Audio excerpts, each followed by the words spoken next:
যখন হেলিকপ্টারটি ডানা মেল, বুকের ভেতরটা ধক করে উঠল। ঘরবাড়িগুলো খেলনার মতো হয়ে গেল। জানলায় মুখ ঠেকিয়ে তাকিয়ে আছি। মনে হচ্ছে দানবীয় ডানায় চড়ে উঠে গেছি।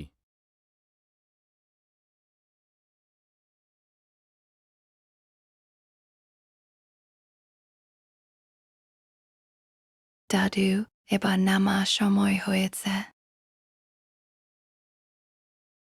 আমি নামব না, আর একটু রেখে আয় ওই মেঘগুলোর কাছে। সারা জীবন মাটির বুকেই কাটালাম, আজ আকাশ আমার খুব চেনা। দাদু, আমরা আবার আসবো, চলো নামি। মানুষ কত ছোট, সৃষ্টিকর্তার দুনিয়া কত বড়।